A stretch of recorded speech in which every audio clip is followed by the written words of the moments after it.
Join Kids Hut family.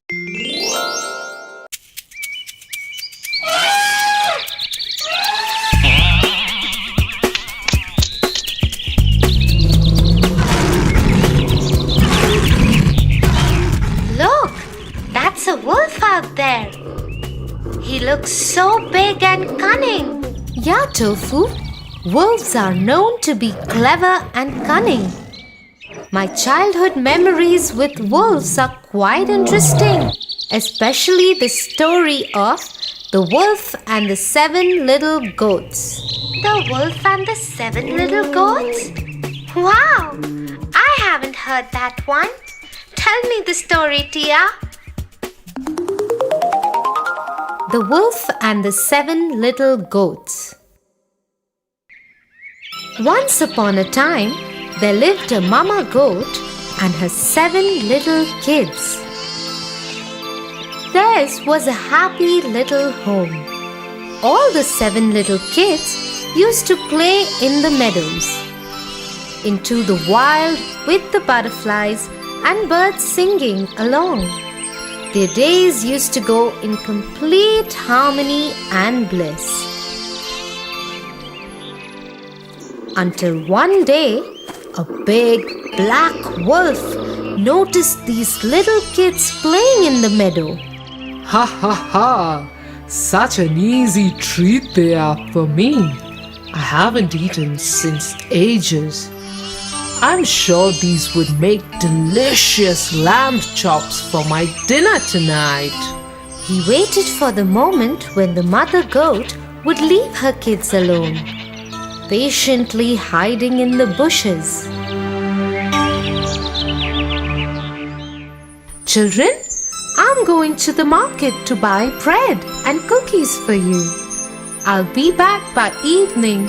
Just make sure you remain conscious of this big bad wolf.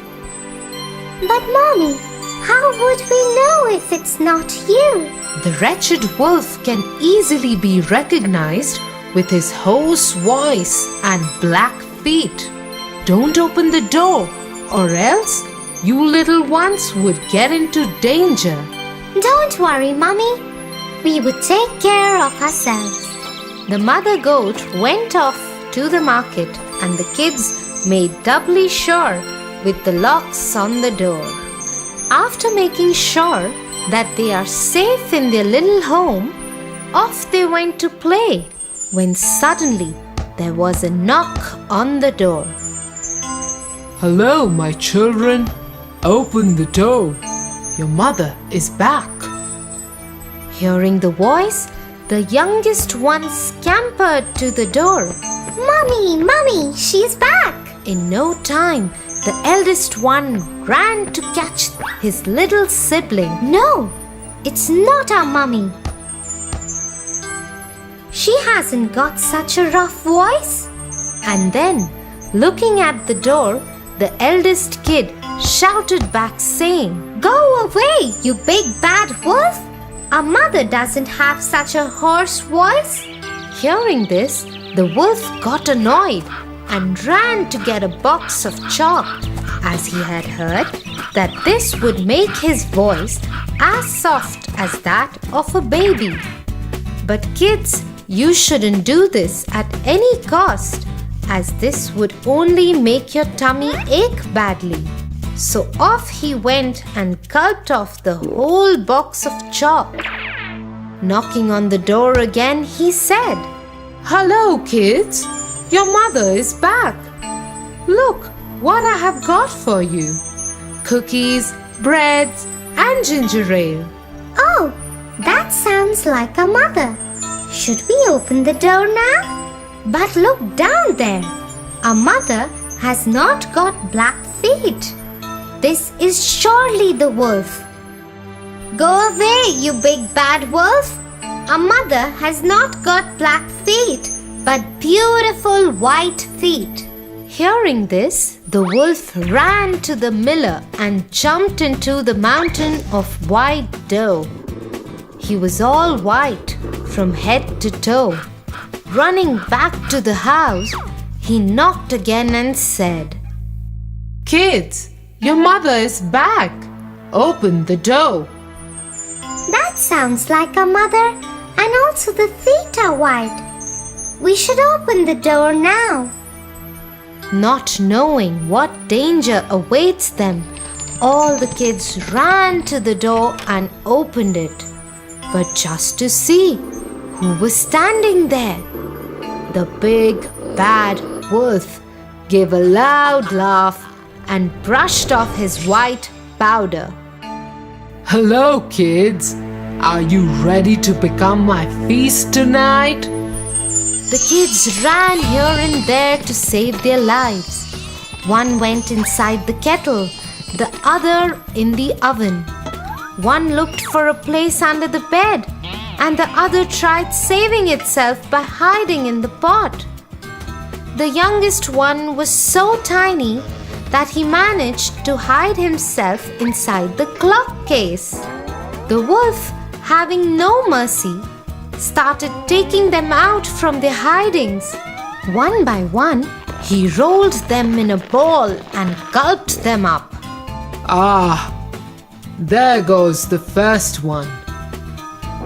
Oh, the second one is under the bed. Here you go. In no time, he ate all the kids except for the youngest one who was hiding in the clock case. With his tummy full, he burped and left the home. When the mother returned, she was shocked to see the door open and waited for the biggest nightmare that might have come true. The house was all upside down. The crockery was broken. The curtains were torn. The chair was broken, and the kids were nowhere to be found. She cried for them. Children! Oh, children! Where are you? At that very moment, the youngest one came out of the clock case and hugged his mother, crying and howling. Oh, Mother, the bad wolf disguised us by sounding and looking like you. He ate up all my brothers and sisters. What will we do now? Don't worry. Let's go and look for him. They went out searching for the wolf. His tummy was so filled that he slept off in a meadow near the house itself. His snores was so loud that even the branches of the tree were shuddering. The mother goat very quietly went near him and asked her youngest kid to get scissors, thread, and a needle. Off he went to get them.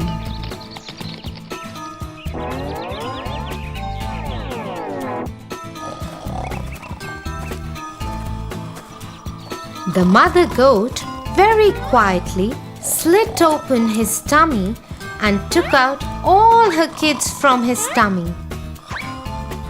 They then filled up his tummy with stones as big as balls, and then she stitched the tummy with the thread and the needle. The wolf had such a huge feast after so long, and he slept all night.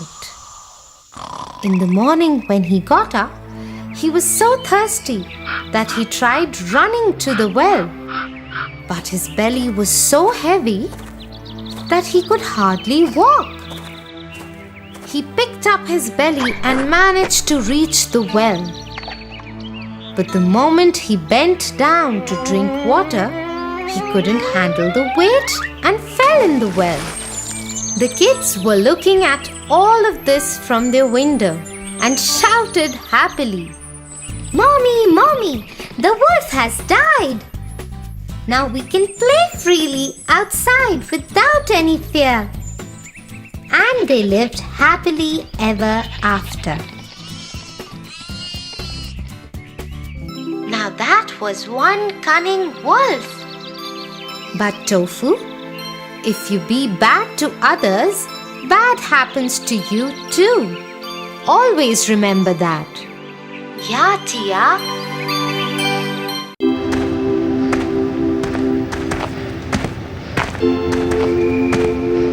What happened, Tofu? Why are you so sad? Tia, I am sad because I lost my bicycle last week. My friends enjoy the ride on their bicycles, but I can't. I wish they lose their bicycles too. Tofu, I never knew you'll be so mean. You sound very selfish. You should stop this right away.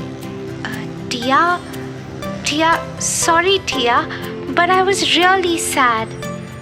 I don't have one, but my friends do. I just feel left out. It's okay, Tofu. I can understand that you are sad. But wishing bad for others is not good. We should always think good for others. Come, I'll tell you a story about a fox who became a laughing stock amongst his friends just because he was very selfish. The Fox Without a Tail. One day, a fox was walking in a forest. Suddenly, he heard a huge snap, and in an immediate reaction, he jumped. But something awful happened to the poor little thing. He found his tail stuck in a trap, and this gave a sharp pain in his rear. Ooh! Ah! That hurts so much! Oh! My tail is stuck in a trap! What would I do now? After battling for long with his tail and the trap, he gave a final try to it, and with that came another snapping voice. Tears coming out of his eyes, the fox moaned. Oh! My tail! My tail! I lost my furry, beautiful tail. What would I do now? I'll become laughing stock of my skulk now. This is so embarrassing. And he walked deeper into the forest with his head bowed down in sorrow. When suddenly an idea struck his mind. He decided to call a meeting of all his friends.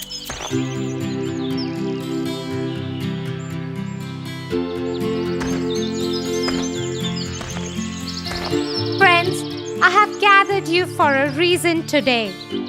While walking through the forest, I kept wondering. We have eyes, nose, ears, teeth, legs, all for some reasons. But why do we need a tail? It's a useless thing and keeps bothering us for some reason or the other. It either gets in way of our sitting or when kept outside is left for someone to trip over. So after a deep thought, I cut off my tail and want you to do the same. It feels great without that useless thing. The skulker fox kept looking at the fox in amazement as to what he was saying. It's true, but nobody has really thought about them without the tail. It surely would be painful to do that. Meanwhile, a young agile fox jumped onto the higher place and addressed the skulk. Are you saying this because you no longer have a beautiful furry tail? Here you are just talking about your self-interest so that you don't get embarrassed and feel left out of the skulk. And the rest of the skulk went off laughing away and discussing as to how selfish and mean the fox is. In order to not feel embarrassed, he wants everyone to chop off their tail. Tia, now I understood. I shouldn't be selfish and not think bad for others. Come, I'll buy you an ice cream, Tofu.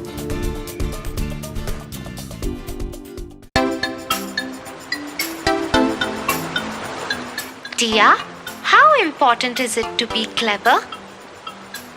It is important to be clever, but one should use it only for good reason, not to hurt someone. Come, I'll tell you a story of a clever monkey and a crocodile who thought he was clever but was actually a big fool. The Clever Monkey.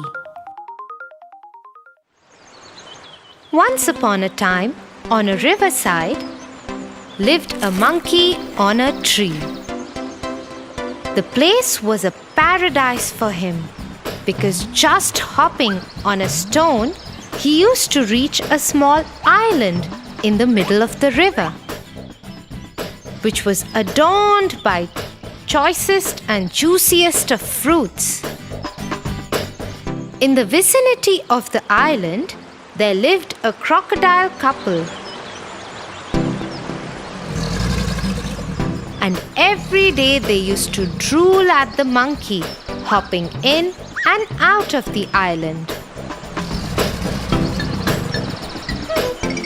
But the monkey was so clever that the crocodile couple never managed to lay their hands on the monkey. One day, the female crocodile said, "Dear husband, I have a plan to nab this monkey." None of our tricks have worked with this clever monkey. What brilliant idea do you have now? The female crocodile whispered in his ears, and all he could do was laugh sheepishly. The next day, when the monkey was busy feasting on fruits on the island, the crocodile very silently went and sat on the stone.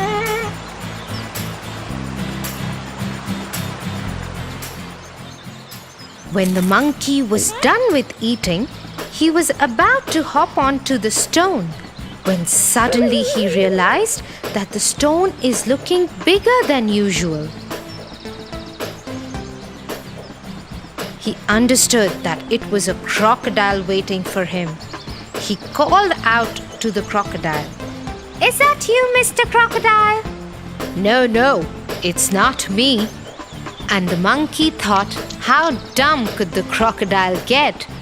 So he thought for a second and called out to the crocodile, "Oh, you surely caught me this time. I'll make your job easier now. Just open your mouth and I'll jump into it on my own." The foolish crocodile opened his wide mouth with his eyes shut and waited for the monkey to jump. The clever monkey, who was watching the closed-eye crocodile, hopped on the head of the crocodile and crossed the river. You couldn't fool me this time either. By clear and clever thinking, the monkey managed to trick the foolish crocodile.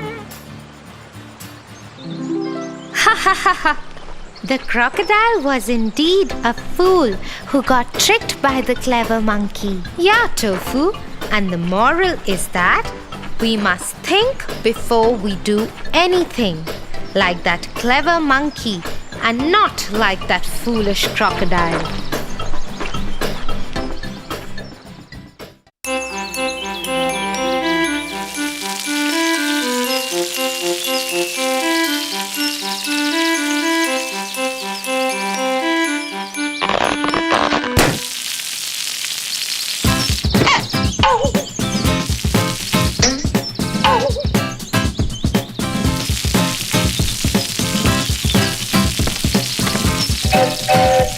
What are you doing, Tofu? I'm trying to water the plants, but this hose is broken. Come, let me tell you a short story. The Clever Crow. The Clever Crow.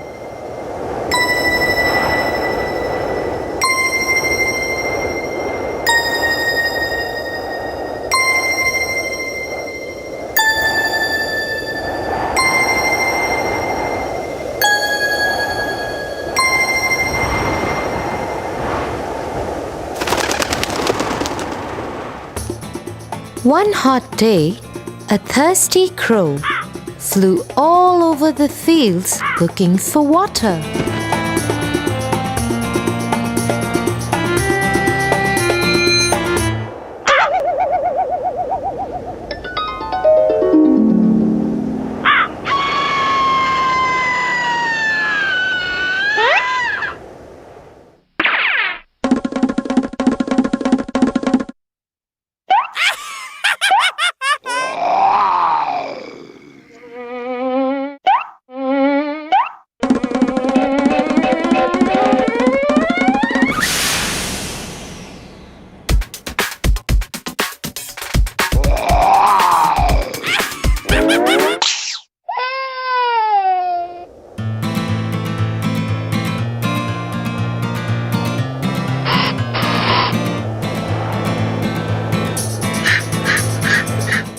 For a long time, he could not find any water.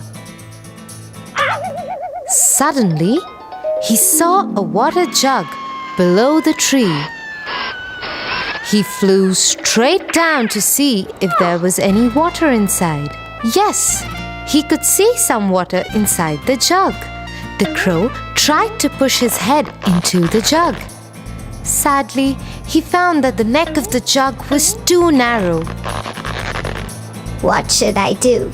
I am really thirsty. How do I drink water? Then he tried to push the jug to tilt for the water to flow out, but the jug was too heavy. He looked around and saw some pebbles. He suddenly had a good idea. He started picking up the pebbles one by one, dropping each into the jug.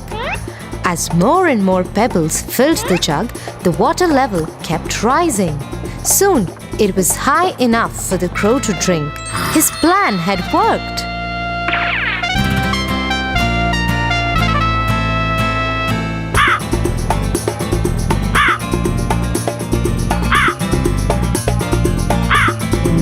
So, like the clever crow was able to find a solution to the problem by thinking and working hard, would you be able to find one to this too?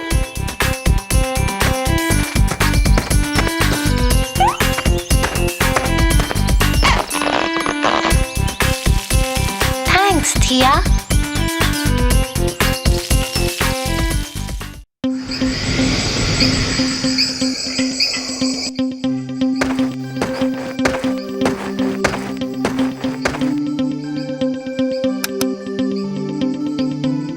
Good night, Tia.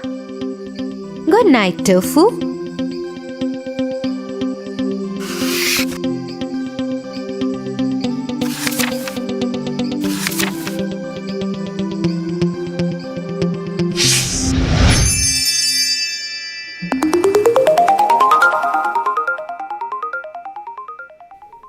Once upon a time, there lived a lonely couple who only wished to have a child. They lived in a little house all on their own. At the back of the house, there was a small little window from which a splendid garden could be seen. This garden was full of very beautiful flowers and herbs. No one dared to enter the garden as it belonged to a witch named Dame Gothel. One day, the woman saw a plant called rampion, which is used to make salads. Dear husband, I have a strong desire to have a salad made out of that plant. Oh, but that belongs to the wicked witch. Oh, please do something. I really want to eat those rampions. Okay, dear. I will try to get it for you. At midnight, the husband climbed the wall into the garden of the witch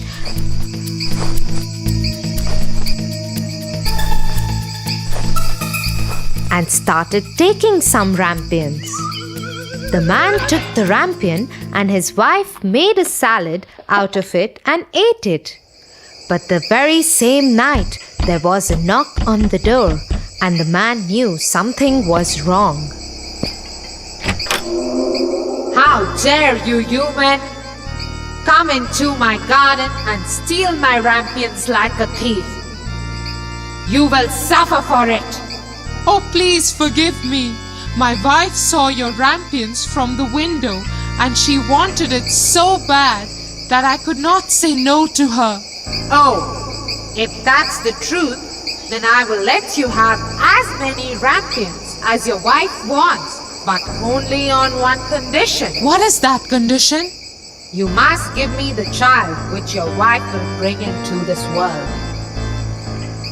The man, in his terror, consented to everything. As time passed by, the couple gave birth to a beautiful little baby girl. But that very same night, the witch came to their door and took away the baby girl, leaving the poor parents in complete sorrow. You are such a beautiful looking girl. I will name you Rapunzel and take care of you. Ha ha ha ha! The witch kept her locked in a tower with no doors and stairs, but just a small little window. As the time passed by, Rapunzel grew into a beautiful girl with very long golden locks. But her beauty went in vain because the cruel witch never allowed her to go anywhere. Sad Rapunzel just used to stand at the little window and sing sad songs. When the witch had to visit Rapunzel, she used to ask Rapunzel to let down her hair.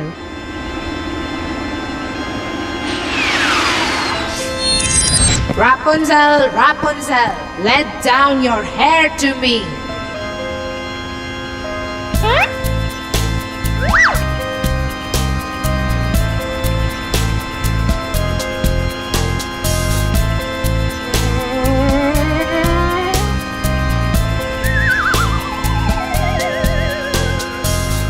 One day, when Rapunzel was standing at the window singing sad songs, la la la,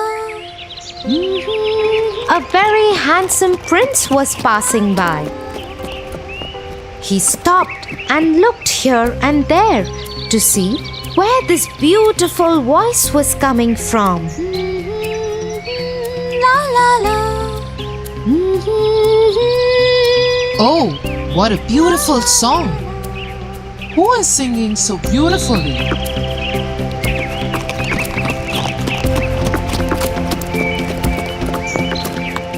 The prince noticed the beautiful voice coming from the tower.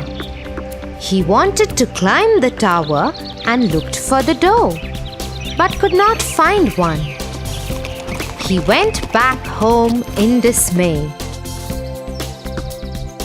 But Rapunzel's singing had touched his heart so much that every day he started going to the forest to listen to Rapunzel's songs.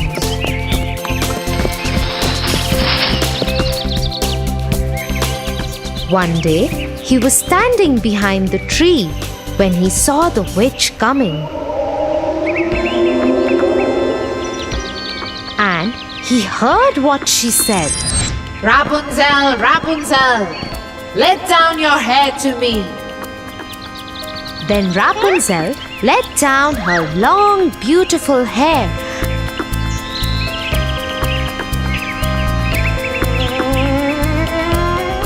And the witch climbed up the tower. Oh, that's the way to climb up to the tower. I shall do the same.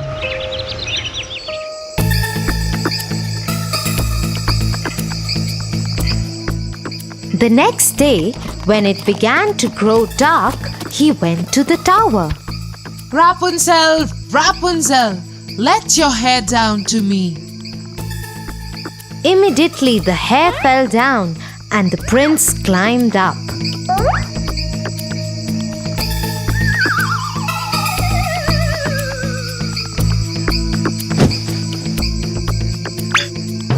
Oh, who are are you? Oh Lord, you are the most beautiful maiden that I have ever seen in my life. I have lost my heart to you. Will you marry me? Will you be my wife and live with me in my kingdom? Oh, my prince, I wish that was possible. But the witch won't let me go out of this tower. And if she comes to know about you, she will kill you. I don't care. You are coming with me now. Come on, let's go.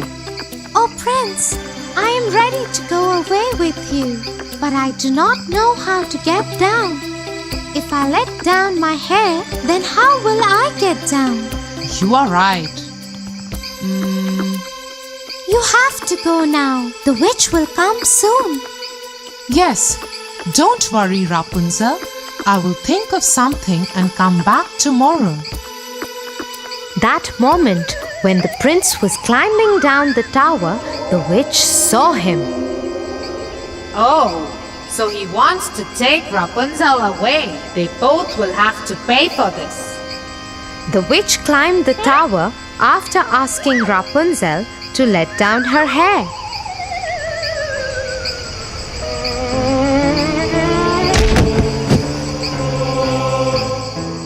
You treacherous girl!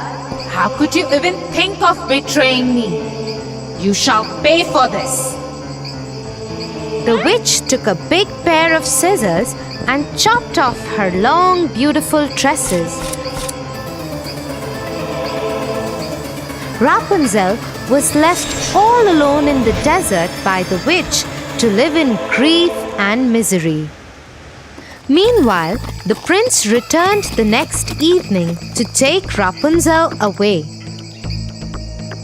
Rapunzel, Rapunzel, let down your hair.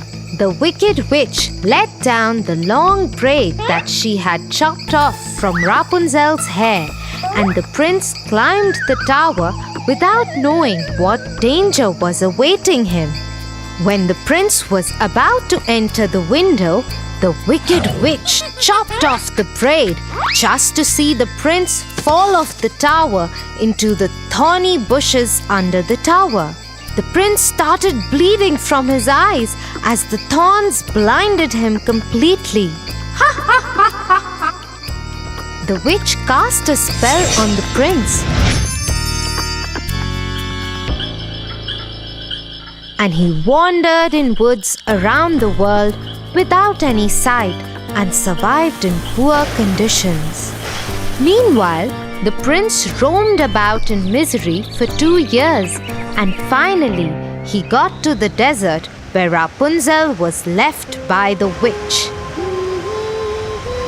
La la la. He suddenly heard the beautiful, sad voice of his beloved and started shouting in excitement. That voice! That voice! Is it you, Rapunzel? Is it really you?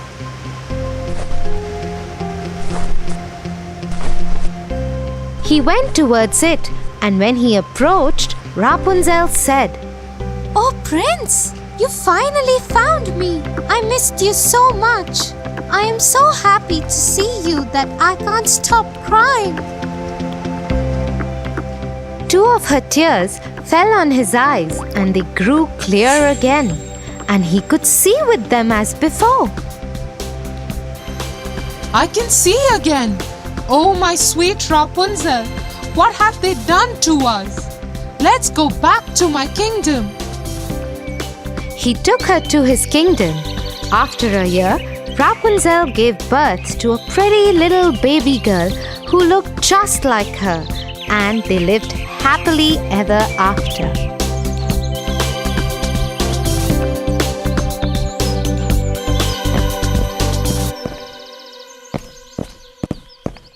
Get up, Tofu, or you'll get late for school. Get up, Tofu. Tia, you? What happened? That was... Yeah, I know. That was me in your dream. Now get up and get ready.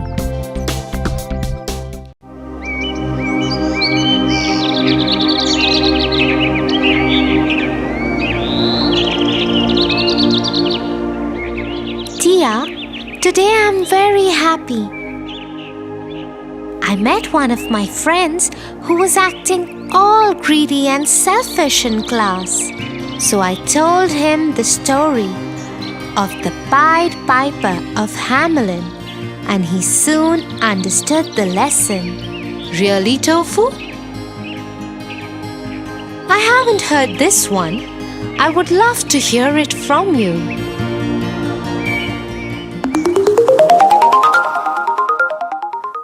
The Pied Piper of Hamelin.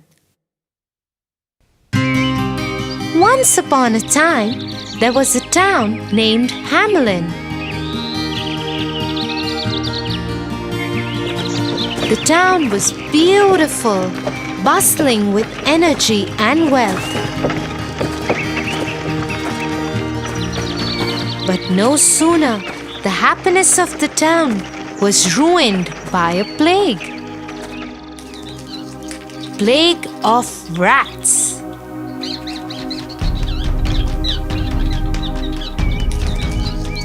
There were rats everywhere.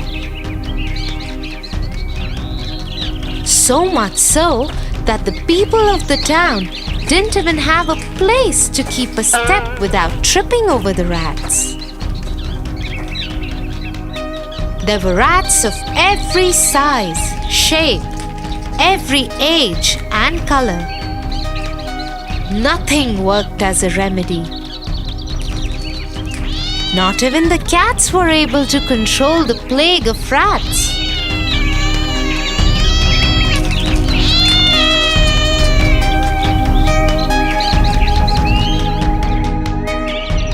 Giving up, the authorities decided to announce a reward of 10 bags of gold to anyone who could help to get rid of the rats. One day, a strange-looking man came to the town. He was dressed in their traditional dress, but all red in color, with a long, peculiar nose and big, wide eyes. He adorned his head with a feather in his hat.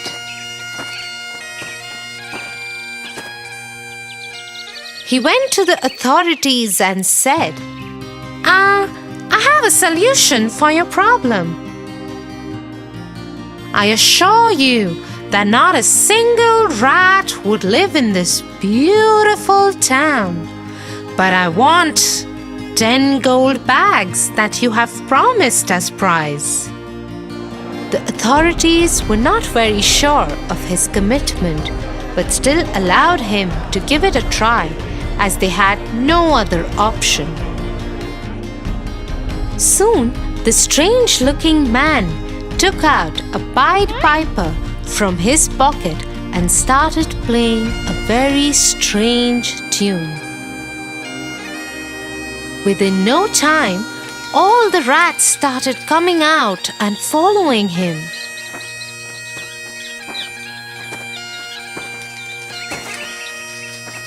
From every nook and corner of the town, so many rats came out that the whole street was filled with them.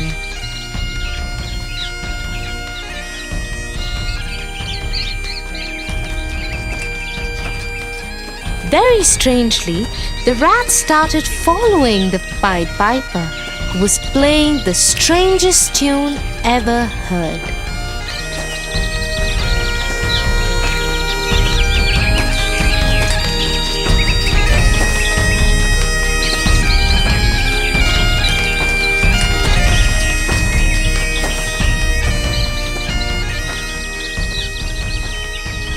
The Pied Piper took them to the town's river and entered into it.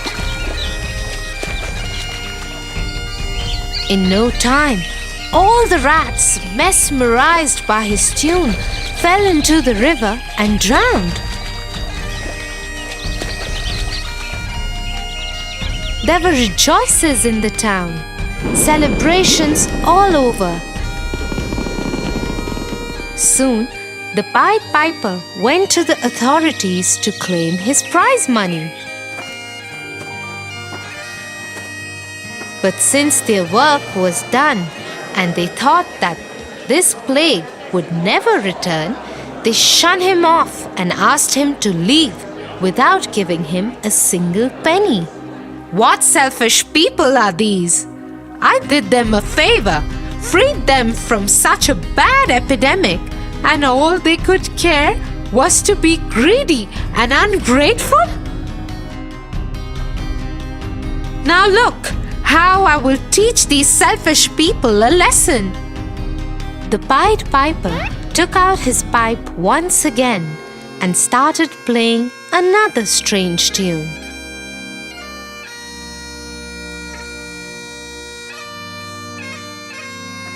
A tune that no one had ever heard before.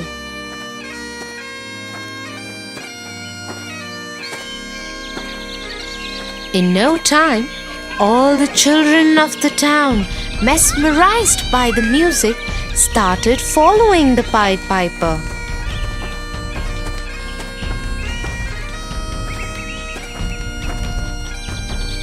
The children were so lost in his tune that they didn't realize that they have come out to the outskirts of the town.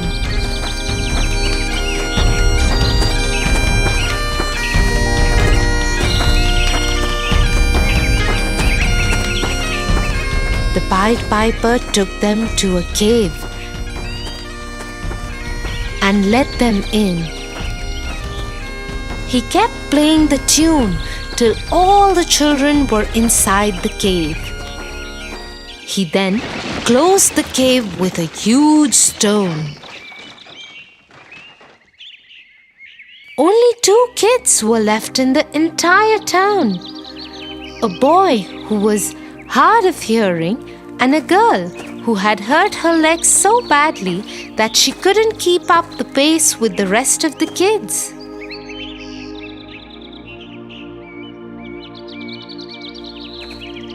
These 2 kids went back and told their parents about the Pied Piper and how he lured all the children into the cave. Soon, the authorities went begging to the Pied Piper and requested him to let their children out. This time, they promised to reward him with 20 gold bags. I don't trust you any longer. I want my prize money beforehand. Soon, he was handed over his prize money. And he left, never to be seen again. The children were freed from the cave, and the parents hugged them and cried. Watching this, the authorities said, We surely have learned a lesson. This man came out of nowhere and saved us from an epidemic. All that we did in return was to be selfish and ungrateful. He surely taught us a lesson of not to be greedy and selfish. That night, the town rejoiced and celebrated like a festival. It's still said that in the town of Hamelin, if you ever go and listen carefully, you might hear the beautiful sound of the Pied Piper.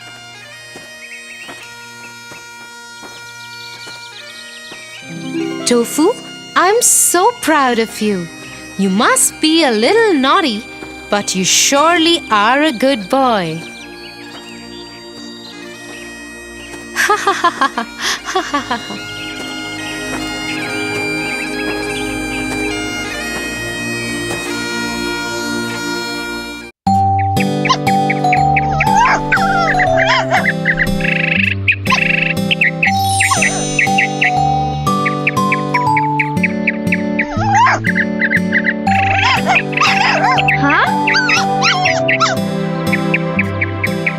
Tofu, I think you should help the poor dog. Why, Tia? Wait, I'll explain this to you through a story. The Lion and the Mouse.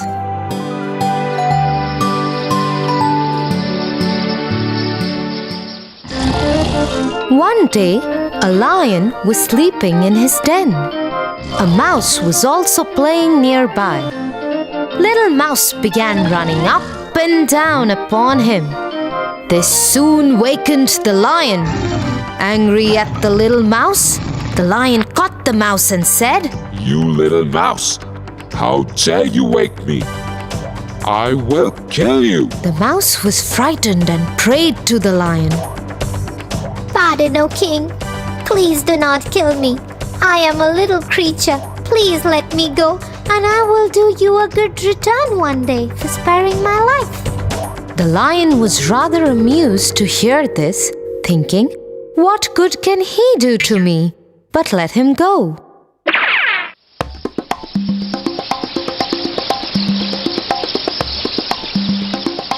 A few days after, the lion was walking in a jungle. He found himself caught in a hunter's net. He roared and rolled to get out of the net, but he failed.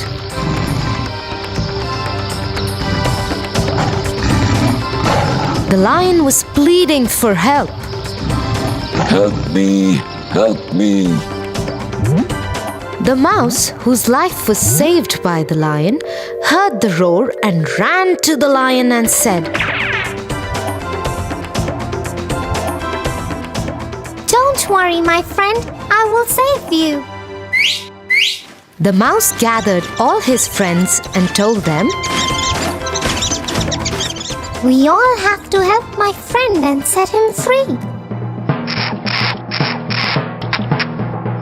The mouse and his friends cut through the net and set the lion free. The lion escaped and thanked the mouse. And from that day, they became the best of friends. Like the little mouse and lion had become friends and in the end helped each other, you should help this dog too. Because a friend in need is a friend indeed.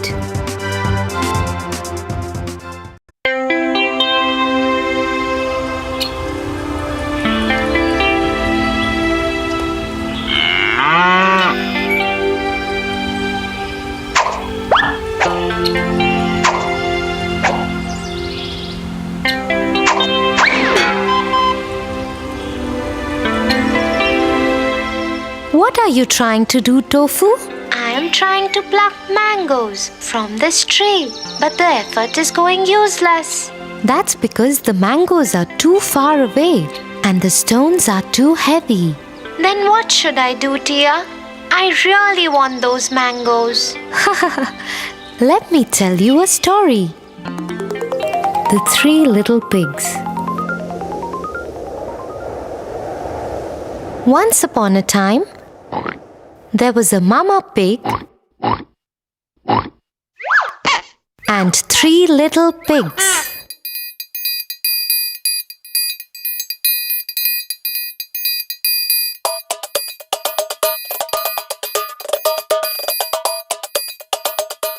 One day, Mama Pig said to them, You are old enough to build your own houses.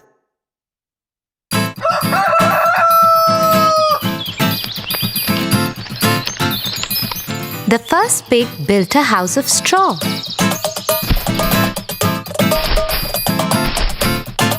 He said, Now the wolf can't come and catch me and eat me.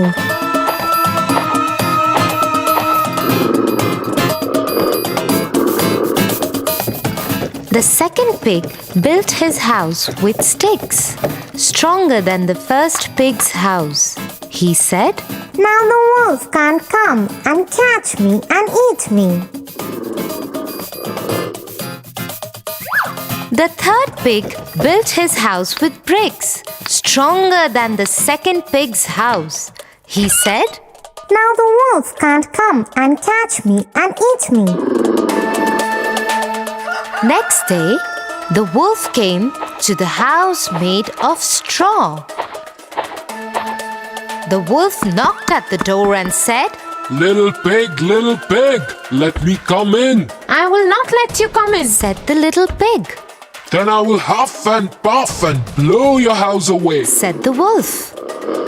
So he huffed and puffed. The house of straw fell down, and the wolf ate up the first little pig. Next day, the wolf came to the house made of sticks. He knocked at the door and said, Little pig, let me come in. I will not let you come in, said the little pig. Then I will huff and puff and blow your house away, said the wolf. So he huffed and puffed and blew the house away. The house of sticks fell down, and the wolf ate up the second little pig. Next day, the wolf came to the house made of bricks. Little pig, let me come in. I will not let you come in, said the little pig. Then I will huff and puff and blow your house away, said the wolf.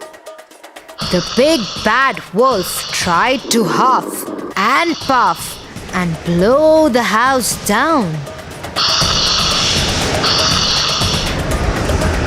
But he couldn't.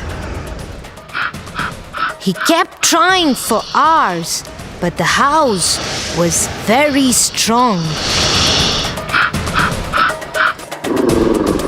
He tried to enter through the chimney, but the clever third little pig boiled a big pot of water and kept it below the chimney. The wolf fell into it and died. So, the way the third wise pig managed to escape from the wolf without using weapons, but through his wisdom, would you be able to do the same?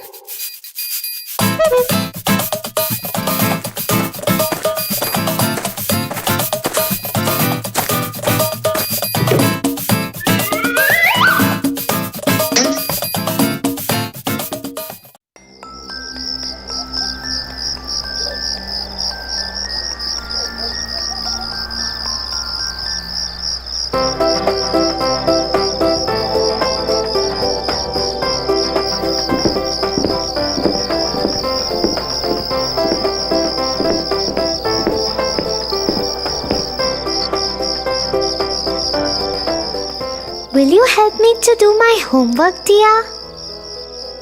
Tofu, it's dinner time and you haven't completed your homework yet? I hope you know that your teacher will be really angry. I will do it after this cartoon, Tia. But please help me so that I can finish it fast.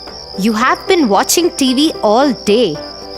You should get up and do your homework first. My hand has been hurting since morning. I'm giving it some rest. Also, dear sister, will you please get my bag and pencil box from the room? Excuses and more excuses. He should know his priorities right.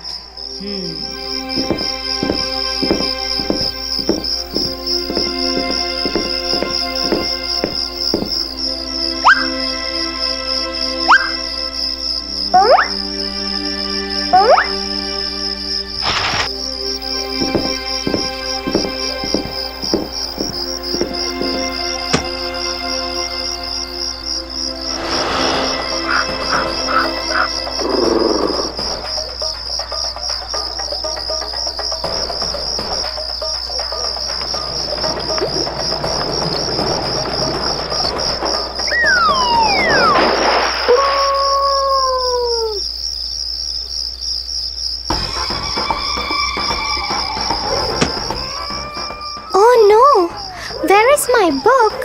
I can't find it here. Did I forget it in school? What will I tell my teacher in school? You should be more responsible, Tofu. You are a big boy now. Anyway, complete the rest of your homework at least now and be more careful next time onwards.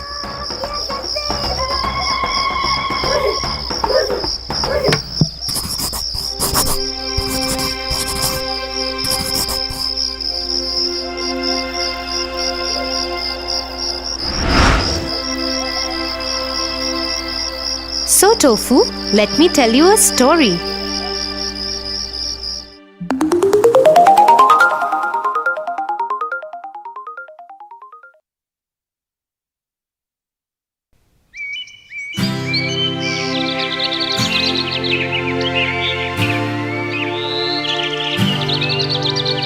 In a land far away lived a hard-working and kind trader.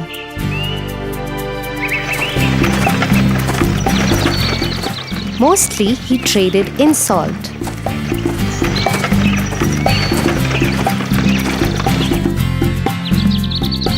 He also had a horse that was very lazy and always avoided work.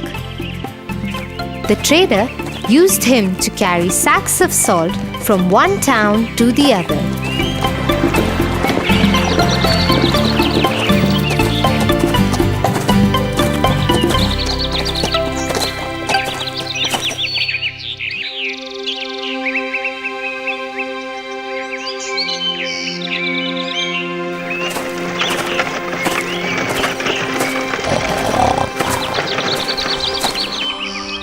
Here, let me load these sacks up and let's go to the town across the river to sell this salt. I am so tired today. Why do I have to work every day? I wish I could sleep throughout the day. But no, I have to carry these loads of salt and move.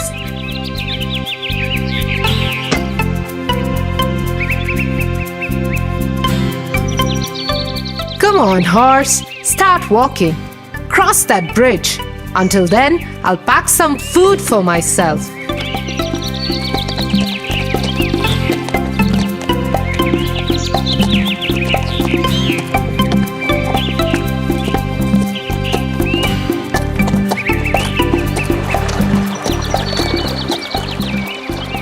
The horse was crossing the river.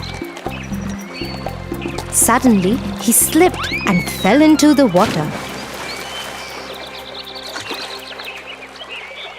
As he was carrying sacks of salt on his back, the salt got wet and dissolved in the water.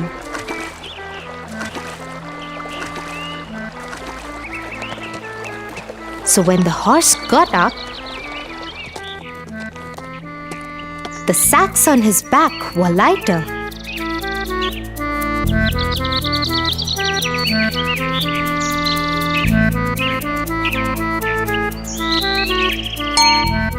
The horse thought to himself, "Wow, this seems to be a good idea. Every time I dip in the river, the salt would dissolve and my burden could be less. I must try doing this more often. I hope Master is not watching."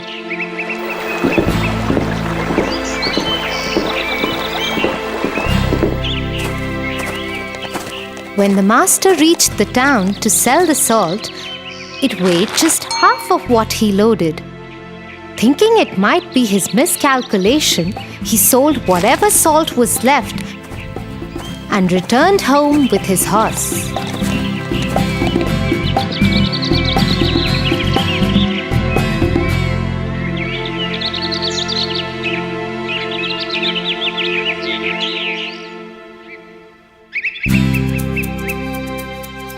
The next morning, he again loaded his horse with the sacks of salt and started to pack his food. The horse yet again started walking before him and made it to the bridge. I must try the dipping trick again before Master reaches here.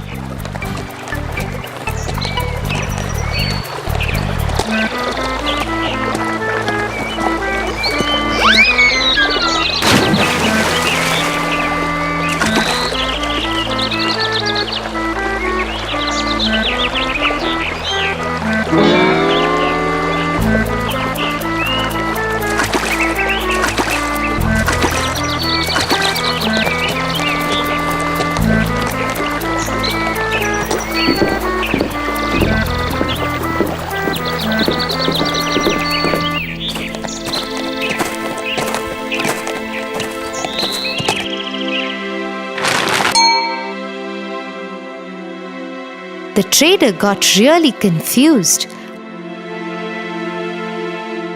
as the sacks started weighing lesser every time.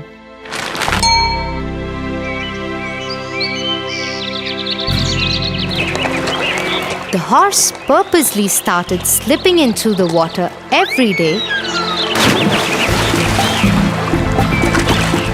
so that the sacks became lighter.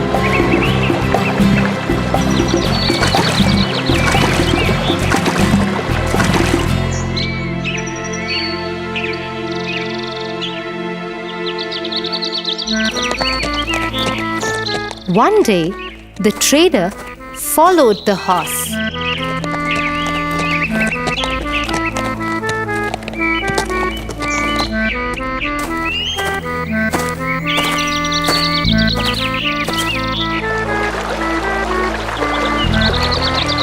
And hid in the bushes.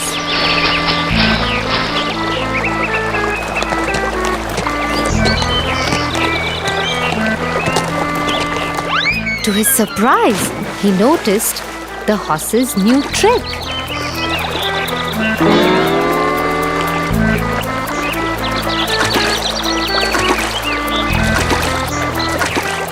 Oh, that's so cunning. I must teach this lazy horse a lesson soon. So the following day, instead of salt, the trader filled the sacks with cotton and tied him to the horse's back.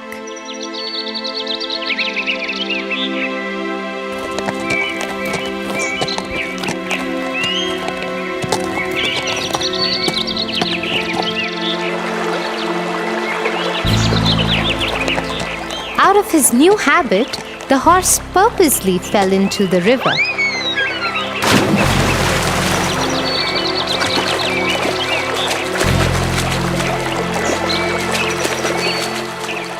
Oh no, no! What is happening today? What is going wrong? How are these sacks getting heavier? Oh, my back hurts! What? This time, as the sacks were filled with cotton, it soaked water and became heavier. The horse dipped again and again in water, thinking to drain the salt off somehow, but all went in vain. He somehow managed to get up and cross the bridge.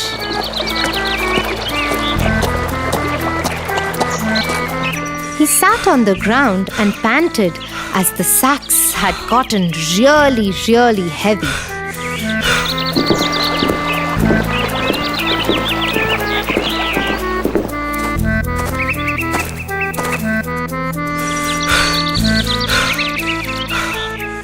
The trader laughed at him and said, Horse, I am your master.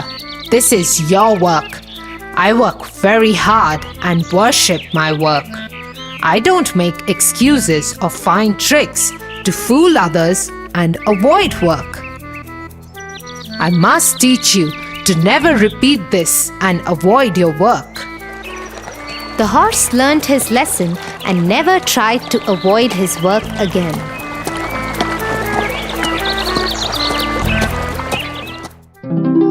What a wise trader! Right, Tofu? He taught the lazy horse a good lesson. Come, let me give you the big bitter medicine for your hand. But hey, I can see it's totally fine now. Maybe you have forgotten about the pain. Tia, I never had any pain. I just wanted to sit and watch cartoons. I was the lazy horse today. I am sorry, Tia. I'm really worried about my teacher scolding me tomorrow.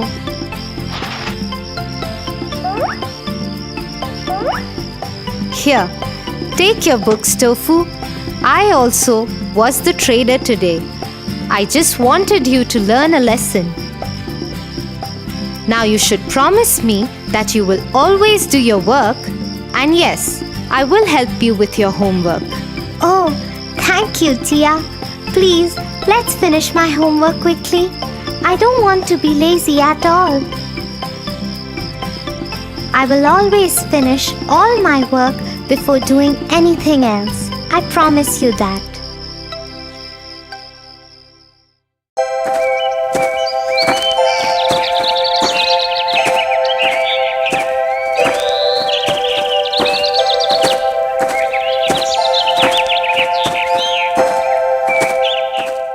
You know, my friend John stays with his cousins. Yesterday, he came late to the class and the teacher scolded him a lot. John said his cousin brothers made him finish their course before they let him leave for school. He said they always trouble him and make him do a lot of housework. Oh no, he must feel really bad. John is a very nice boy. He doesn't disobey anyone. He's very nice to his cousin brothers despite the way they treat him. That is very nice of him. We should always forgive people for their mistakes. Have you heard the story of Cinderella?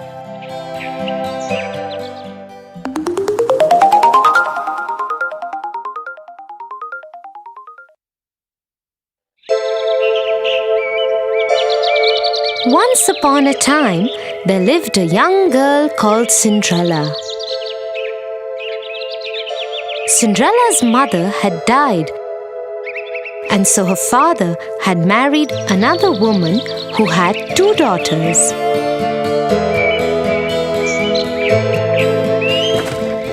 One day, Cinderella's father went to work and never returned. Cinderella was left at the mercy of her stepmother and 2 stepsisters who made her do all the work of the house. Cinderella, it's morning already. Where is our breakfast? Just a moment, stepmother. I am just bringing it out. As soon as Cinderella had laid the breakfast, the stepmother and stepsister started eating it. Cinderella served her own plate too and was about to eat when her stepsister pushed her own plate away. Yuck! I hate it. Yes, now that you mention it, it really is horrible. Mother, do something. Cinderella, are you trying to kill us?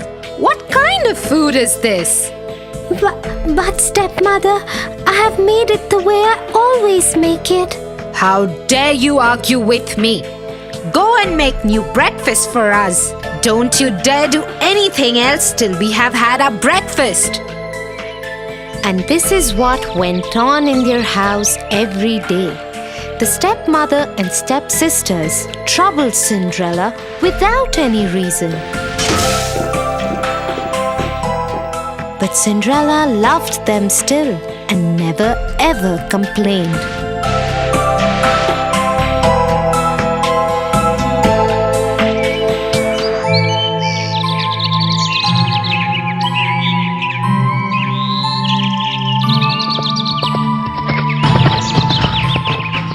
One day, an announcement was made in the village.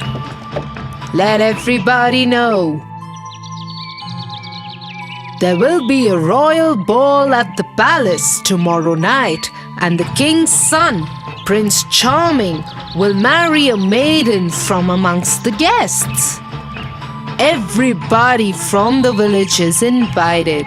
The whole village was excited. Even Cinderella's stepmother and stepsisters couldn't stop talking about it in the house. And that is how Cinderella found out about the ball. The royal ball! Prince Charming! The whole village is invited. I will finish my work quickly so we can all go together. Won't it be just wonderful? You? Who said anything about you going? You will stay here and polish our shoes till you can see your face in them." And so, with a heavy heart, Cinderella saw her stepmother and stepsisters dress up and leave for the royal ball the next day. Once they had left, she cried bitterly. Suddenly, her room lit up, and Cinderella saw the most beautiful fairy she could imagine. She held in her hand a delicate wand. "Who are you?" "Get up, child. I am your fairy godmother. I am here to get you to the royal ball." "Really? I never knew I had a fairy godmother. But how will I get to the ball?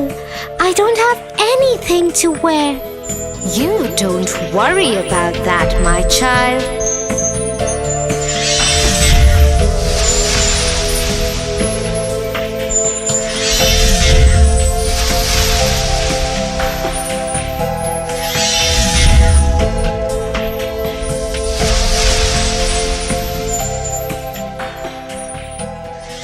And so, in just a few minutes, Cinderella was ready for the royal ball.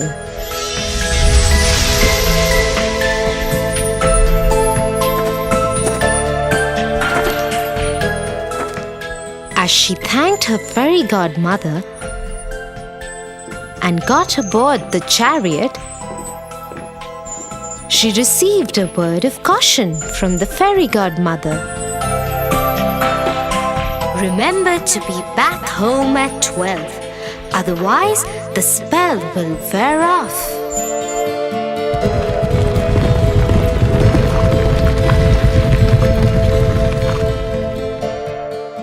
Soon Cinderella arrived at the palace.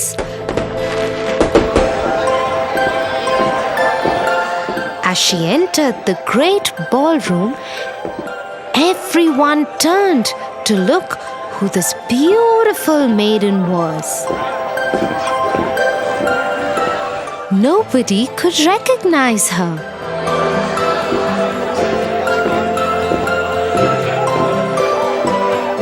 Not even her own stepmother and stepsisters.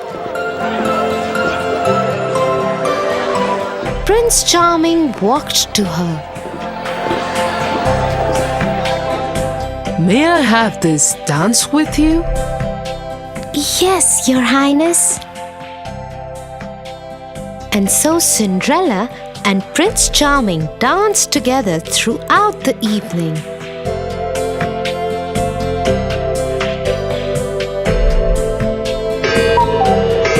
Till Cinderella heard the clock strike. Fairy godmother's words came back to her. She needed to get out of there before the clock struck 12.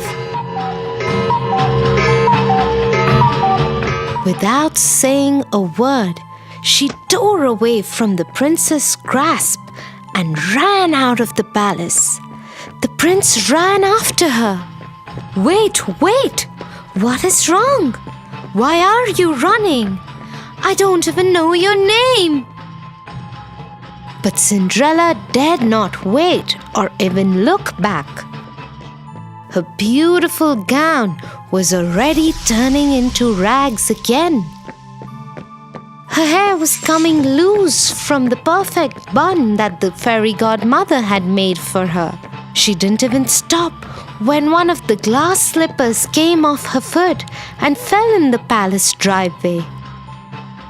She ran out of the palace gates and vanished into the darkness on a path that led to her home. Once home, she went back to polishing the shoes that had been given to her and decided never to speak to anyone about the ball.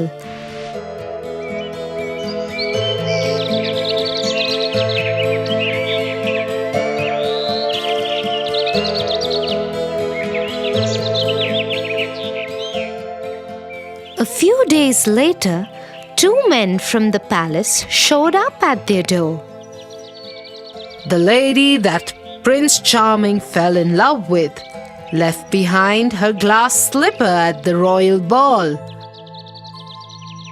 The prince believes that such a beautiful slipper could fit only his beloved. And so we're asking all the girls in the village to try the slipper.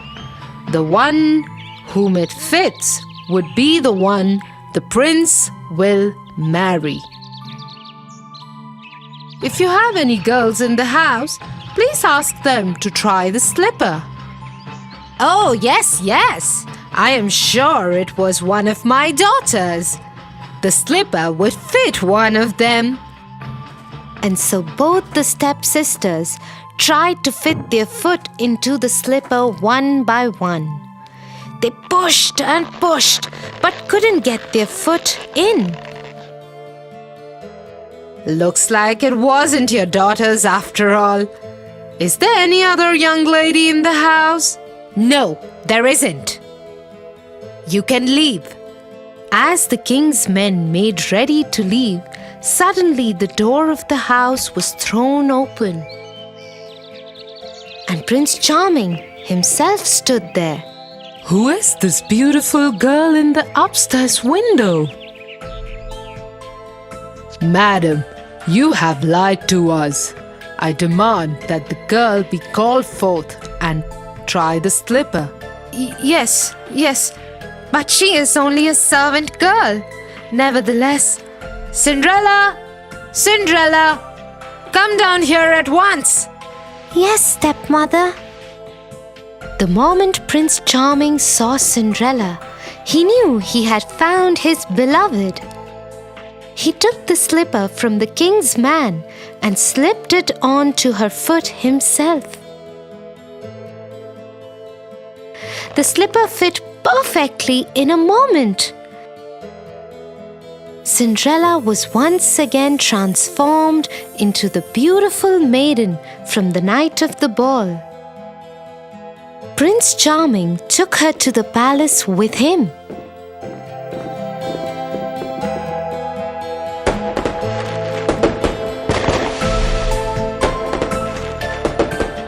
He ordered that the stepmother and stepsisters be punished for lying to the king's men and treating Cinderella so badly and rudely. But being the kind-hearted person that she was, Cinderella asked for them to be forgiven. The prince fell in love with her even more for her generosity, and they lived happily ever after.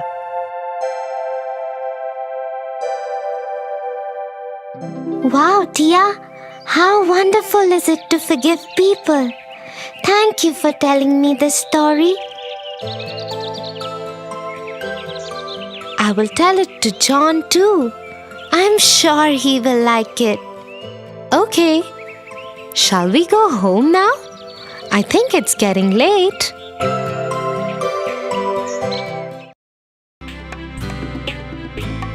For your favorite rhymes, stories, and more, join Kids Hut family. Subscribe here.